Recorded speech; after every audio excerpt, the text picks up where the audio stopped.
Assalamualaikum warahmatullahi wabarakatuh. Alhamdulillahirabbil alamin.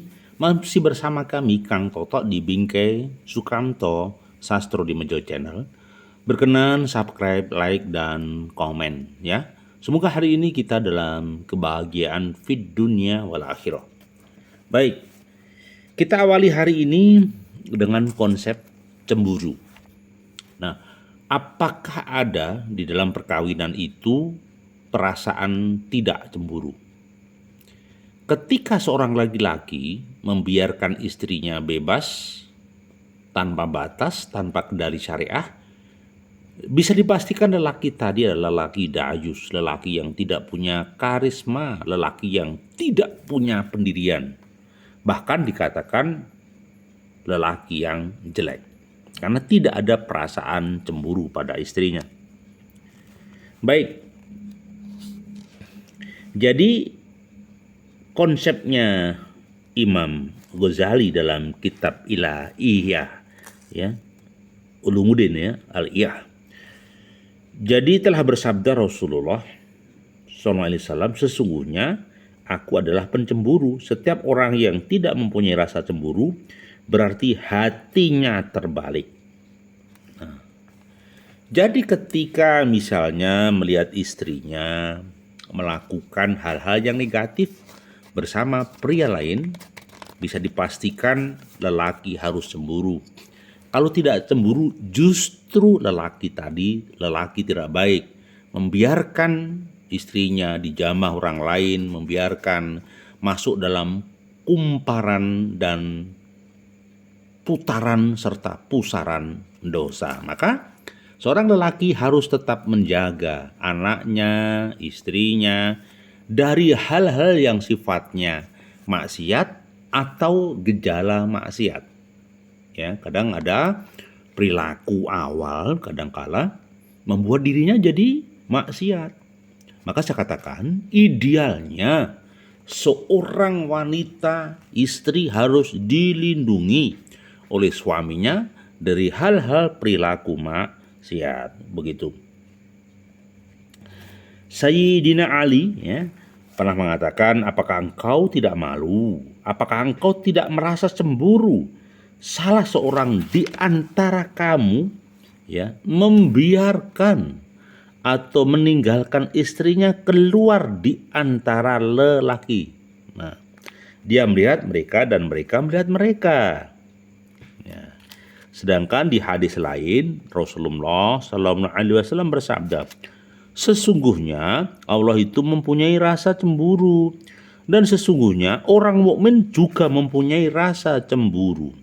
Adapun cemburunya Allah yaitu manakala orang mukmin melanggar sesuatu yang diharamkan oleh Allah.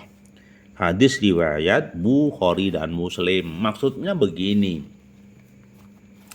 Tidak sedikit orang ya di dalam pergaulan di era digital bebas tanpa batas. Padahal sebenarnya perilaku maksiat itu diawali dari hal-hal yang kecil mungkin. Perilaku keburukan dimulai dari hal-hal yang kecil. Itu yang saya katakan. Apakah seperti itu? Iya, umumnya. Memang apakah sesulit itu? Ya, paling tidak kami hanya menyampaikan perkara dijalankan atau tidak kembali pada pribadi masing-masing. Yang pasti ini menjadi catatan evaluasi bagi kami pribadi dan umumnya teman-teman yang menikmati atau membuka channel ini. Jadi harapan kami ya menjadi catatan lah. Catatan apa? Catatan evaluasi diri, langkah, aktivitas juga menjadi evaluasi diri agar kita menjaga diri dari hal-hal yang sifatnya diharamkan oleh Allah, begitu. Jadi Allah itu cemburu kepada makhluknya, hambanya yang berbuat maksiat. Maka Allah punya berbagai cara agar manusia yang lupa keluar dari jalannya tauhid, keluar dari kebaktian muslim, maka diarahkan Allah lewat peristiwa sehingga dia kembali kepada Allah. Misalnya contoh, ada orang yang kaya, jumawa, ada orang pengusaha yang sukses luar biasa secara materi, akhirnya maaf dia overdosis, dia berlebihan. Pada titik tertentu pengusaha tadi dibangkrutkan sama Allah. Maka tidak ada lagi tempat jumawa. Ketika usahanya dijungkir balikkan era pandemi, ya, usahanya tekstil misalnya, akan hancur peradabannya, hancur bisnisnya, hancur keuangannya. Nah, jadi maaf, tidak semudah itu hidup, ya. Tetapi yakinlah, kita punya keyakinan Allah memang tetap memberikan pertolongan pada diri ini khususnya dan umumnya pada teman-teman lain. Kadang begini, lelaki ini disalahkan sama perempuan, ya. Seperti disampaikan Ali bin Abi Thalib, seburuk-buruknya budi pekerti lelaki namun menjadi sebaik-baiknya budi pekerti bagi perempuan adalah bakhil. Nah, kami ulang, seburuk-buruknya budi pekerti lelaki namun menjadi sebaik-baiknya budi pekerti bagi perempuan adalah bakhil, berbangga diri dan penakut. Bila seorang wanita itu bakhil, maka akan dapat memelihara kekayaannya dan kekayaan suaminya. Dan manakala dia berwatak sombong, maka dia akan terhalang untuk berbicara dengan setiap orang dengan kata-kata yang lembut, ya, dan menggoda hati. Adapun bila mana dia penakut, maka tidak akan berani keluar rumah, serta menjauhi tempat-tempat yang menimbulkan kecurigaan karena takut kepada suaminya. Ya, lupa idealnya takut ya sama Allah, bukan suami. Iya, memang ada beberapa tahapan orang yang takzim pada suaminya, orang yang sayang pada suaminya. Hanya saja tidak boleh lebih. Ketika lebih akan menjadi masalah baru dalam kehidupan, ya. Jadi kalau bisa ya lakukan hal-hal yang positif sajalah. Jangan sampai seorang wanita misalnya, maaf ini, minta talak. Nah, hadis riwayat Abu Naim, ya, dari Ibnu Mas'ud bahwa perempuan-perempuan yang meminta talak kepada suaminya dan perempuan yang suka memamerkan pakaiannya, mereka adalah orang yang munafik yang bersifat perbuatan, ya.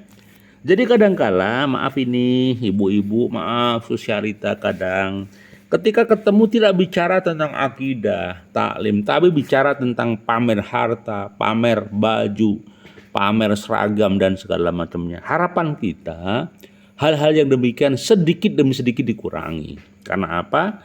Jangan hanya casingnya, jangan hanya zahirnya, tetapi perlu langkah-langkah real, begitu. Baik, jadi kata kuncinya, cemburu itu boleh nggak? Boleh. Jadi cemburu yang sifatnya hanya melankolis ya menjadi masalah baru. Tetapi cemburu di dalam rangka, ya, menjaga bingkai ini, kehidupan ini agar senantiasa istiqomah, senantiasa terjaga diri, jauh dari berbagai macam kemungkaran, begitu. Baik, yakinlah bahwa ya saya tahu banyak persoalan di sekitar kita, tapi kita harus tetap bangkit. Kalau tidak bangkit, dari mana pendapatan nanti? Dari mana untuk gaji nanti? Maka sekali lagi butuh orang yang senior dulu. Ya. Sekali lagi satu, ya, catatan bahwa sekolah harus stabil bukan labil. Ya, pemungutan pun harus tertata sesuai dengan regulasi yang ada. Maka sekali lagi, hidup memang amat sangat sulit, amat sangat sederhana. Mari kita jaga lingkungan kita agar hidup ini lebih bersih, lebih higienis, lebih bermanfaat bagi umat. Ya, sekali lagi, semoga apapun yang kita karyakan, apapun yang ada hasilnya, semuanya dalam bingkai meraih ridhonya Allah. Terima kasih dari saya sekali lagi. Bahagiamu, bahagiaku, dan bahagia kita bersama. Terima kasih. Assalamualaikum warahmatullahi wabarakatuh.